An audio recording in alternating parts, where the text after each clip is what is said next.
녹십자를 보면 녹십자를 보면 예전에 이거 깨야 되지 않을 변곡점선을 하나 제가 걸었었어요. 근데 지금 이 밑으로 내려왔어요. 즉, 요 자리가 되는데 지금 이 근처에 딱 와 있어요. 완벽하게 내려오진 않았지만 여기 이렇게 자리를 잡고 있습니다. 이 친구가 이제 이 얘기는 이 친구가 내일 이 자리를 이 밑으로 내려오게 되면 이 밑에 변곡점인 이 자리까지 내려오게 돼요. 즉, 좀 더 추가 하락이 이어질 수 있죠. 비록 황금일선은 깼지만 그 앞에 있는 중요한 지지대가 하나 있는데 이 지지대 근처에 와 있기 때문에 이 주식은 벌써 하나, 둘, 셋, 넷 다 6거래일째 밀리고 있죠. 내일쯤 돌아서 이 지선을 지켜주는 게 무엇보다 중요하고 황금선 회복이 중요해요. 이 황금선 회복을 못 해주면 두 번째 지지선인 이 35만, 36만 원 여기까지 밀릴 수 있죠.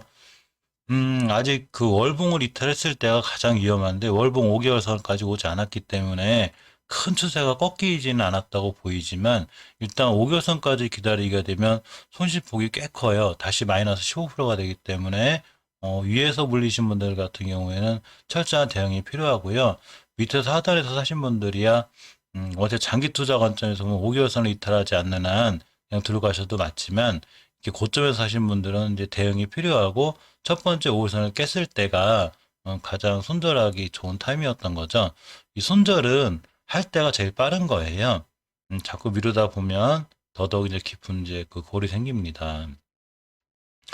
원래 이 5주선을 이탈하게 되면 추세 그 중기 추세 하락이 확정이 돼요. 근데 이 친구가 5주선의 가격이 39만 5,700원인데 지금 깼어요. 깼는데 이 10주선의 이격이 가깝기 때문에 10주선까지는 한 번 더 볼 수 있어요. 따라서 10주선을 딱 찍고 10주선의 가격이 38만 원이에요. 이 38만 원만 찍고 잘 돌아나가 주면 이 월봉의 추세가 아직은 살아있기 때문에 돌아나갈 수는 있어요. 하지만 아까 말씀드렸듯이 일봉에서 이렇게 착착착 지선을 깨고 내려오기 때문에 지선을 깨지 않는 게 중요하고 주봉에서도 지금 5주선을 살짝 깨는 상태이기 때문에 이 5주선을 바로 회복해주기 위해선 일봉에서 이 황금회선을 돌파하는 게 무엇보다 중요하다고 볼 수 있습니다. 다음은 녹십자 랩셀이에요. 그나마 녹십자 랩셀이 견고하게 조금 유지를 잘하고 있는데 월봉에서 보시면 이렇게 사상 최고가를 찍고 있죠. 즉 추세도 잘 살아있고 유지도 잘 하고 있습니다. 주봉에서 보시면 이렇게 이제 추세 하락이 확정이 되는 5선을 이탈하지 않고 있고요. 5선까지 올라면 아직 거리감도 있는데 또 5선까지 양보하게 되면 다시 한번 13%가 되기 때문에 위험해요. 철저하게 일봉에서 대응을 하셔야 되는데 몇 번 말씀드렸듯이 월봉에서 이렇게 장기 투자하시는 분이 아니고 스윙이나 단타 이런 데 들어가신 분들은 일봉에서 이제 이런 데라든가 좀 높은 데서 했을 수가 있죠. 자, 이 친구가 이날 그 1월 4일 날 이 큰 상승과 대량 거래가 이루어진 다음에 생기는 저점이 자꾸 낮아지고 있어요. 자, 이제 이 선이 되는데 이 선이 11선 근처가 될 거예요. 이 주식이 11선을 이탈하면 위험하게 되죠. 왜냐하면 첫 번째 위에서 이제 물리셨던 분들은 거의 단타, 이제 스캘핑이나 이러신 분들이었을 건데 이런 경우에는 5일선 깼을 때 손절이 맞고요. 이렇게 스윙이나 이런 물에 들어오셨던 분들도 벌써 1월 4일에 이 꼽아놓은 양봉의 이 반 이상, 즉 11선이 그 정도가 되는데 이걸 이탈하게 되면 추세 하락이 확정이 되는 위험성이 있기 때문에 이 11선을 가지고 대응하는 게 제일 좋고요. 또는 신규로 매수하거나 이런 자리는 좀 위험하다고 봐요. 신규로 매수하실 분들은 이제 조금 선수들의 영역이죠.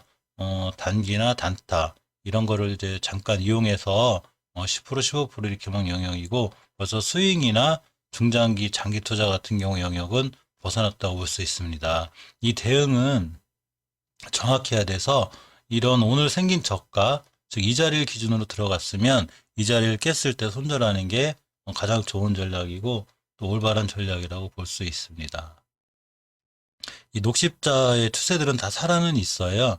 그렇지만 아무리 살아 있어도 깰 자리를 깨게 되거나 높은 자리에서 쫓아가게 사게 되면 반드시 손실권에 있고 위험하니까 철저하게 대응하시는 게 무엇보다 중요합니다. 마지막으로 녹십자 셀을 볼게요. 제가 제일 이뻐하는 종이 녹십자 셀이에요. 왜냐하면 이 친구는 다른 녹십자에 비해서 월봉에서 이렇게 높은 위치에 있지가 않고 월봉에서 죄송합니다. 감기한테 걸려가지고 월봉에서 이렇게 쓰리바닥을 시연한 이후에 이 12월 달에 대량 거래가 실렸어요. 이 대량 거래가 실리면서 이 중요한 그 월봉에서 이 고점들, 그리고 종가상 이 자리를 다 뚫어놨기 때문에 굉장히 좋고, 또 이 중요한 위치에서 지금 조정을 받고 있죠. 이 친구는 이제 여기서 더 이상 하락을 하게 되면 다시 긴 조정권 박스권으로 들어오게 돼서 더 이상 조정이 들어오면 경계를 하셔야 돼요. 주봉에서 중기 추세 하락이 확증이 되는 5주선을 지금 이탈해 놓은 상태예요. 이 친구는 5주선하고 10주선에 이격이 있어요. 따라서 5주선을 깼을 때 10주선까지 밀리게 되면 손실폭이 꽤 커서 이 밑에서 사신 경우가 아니라면, 월봉에서 보면 게 다중바닥이 형성되어 있기 때문에 이런 데서 사신 분이 아니라면 대응이 필요하고요. 5주선을 이번 주가 이제 시작이니까 이렇게 밀렸다가 얼마든지 돌아설 수는 있으니까 아직은 그렇게 위험한 상황은 아니지만 좀 더 밀리면 위험해져요. 일봉에서 저 같은 경우도 사실 이 친구가 이 자리를 잘 지켜줬을 때 매수해서 이 자리에서 잠깐 팔고 나왔어요. 근데 그 이쁘게 이 도지형을 그린 날을 기준으로 못 돌아 나가고 다시 밀렸기 때문에 사실 여기 손절이 맞긴 하지만, 이 황금일선 기준으로 제가 영상을 한번 더 찍었는데 이 황금일선 기준으로 반드시 돌아 나가줘야 된다고 그랬어요. 근데 못 돌아 나가고 오늘도 출발 자체가 이 21선 밑에였기 때문에 이제 이렇게 다시 저가까지 찍게 되었습니다. 이게 그 변곡점 하나, 즉 저항선 하나, 지지선이자 저항선 하나가 있는데 이 자리 근처에서 딱 끝났어요. 자, 이 친구는 똑같아요. 여기부터 다시 한번 이후로 돌아 나가줘야 돼요. 못 돌아 나가면 다시 추가 하락하겠죠. 자, 추가 하락을 하게 되면 최초의 대량 거래가 실린 이날이 있어요.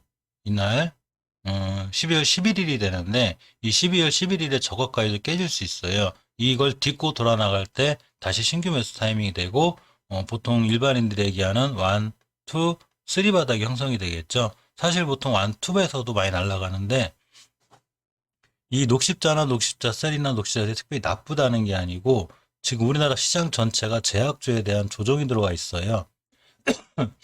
이 주식은 수급에 기인해요. 그렇기 때문에 기관하고 외인이 만약에 제약주를 맘먹고 던지면 막을 방법이 없습니다. 그래서 주식은 대응의 영역인 거고요. 이 월봉에서 이렇게 쫓아가 사신 경우가 아니라면 이 쓰리바닥을 그려놓고 다시 떨어지기는 사실 조금 힘들기는 해요. 물론 주식이란 신동으로기 때문에 다시 떨어지게 되면 반드시 대응을 해야 되고 다시 손절 치셨다가 밑에 다시 살 수 있는 그런 마음가짐이 있어야 되고요. 주봉에서 5주선을 이탈해 놓은 상태는 일단은 경계권이라는 거 상당히 조심하셔야 되고, 일봉에서 반드시 이 저점까지 밀리지 않기 위해서는 내일부터 빨간 양봉이라든가 이렇게 해서 돌아나가는 모습이 확증이 돼야 21선 올라타고 다시 한번 상승을 보일 수 있습니다. 사실 저 같은 경우에 제약주를 예전에 많이 매수매도를 했다가 지금 이제 포트에 없는데, 사실 저도 오늘은 경보제약을 손절을 쳤어요. 말 그대로 어제 그 매수 진행을 해서 이렇게 21선 밑에 이제 꽤나 살짝 긴장을 하고, 오늘 만약에 21선 위에서 돌아 나갔다면 제가 손절을 안 했을 건데, 출발선 자체가 벌써 11선 밑에고 살짝 올라오긴 하지만 이 정도면 이 회복해주기가 어렵다고 보고, 또 시장도 오늘 안 좋고 그러고 전체적으로 제약주가 조정권에 있는 상태에서 매수를 했기 때문에 전부 다 일단 흔들치고 나왔습니다. 하지만 이 주식이 안 좋다거나 그런 게 아니기 때문에 조금 더 기다렸다가 전 저점인 15,300원 이런 자리들까지 밀렸다가 만약에 이렇게 12월 9, 29일처럼 빨갛게 양봉이 떠서 돌아나간다는 지표를 주면 그때 다시 신규로 매수할 생각입니다. 이 주식을 장기 투자도 좋지만 말 그대로 장기 투자의 관점은 이렇게 월봉 하단에서 샀을 때예요. 스윙이나 단타나 이렇게 월봉 고점에서 도전할 때는 반드시 원칙을 세우고 손절할 자리에서 딱딱 손절해 주고 돌아나가는 거 확인하고 매수하는 게 가장 좋고요. 그래야지만이 큰 금액을 물려서 이렇게 주식한테 끌려다니지 않고 내가 주식을 아우를 수 있는 이런 게 돼요. 주식한테 끌려다니기 시작하면 한도 끝도 없어요. 그러니까 철저하게 손절 칠 때 손절 치고 기다렸다가 다시 매수하고 좋은 자리 뚫어줄 때 매수하는 이런 게 가장 좋은 전략 같습니다.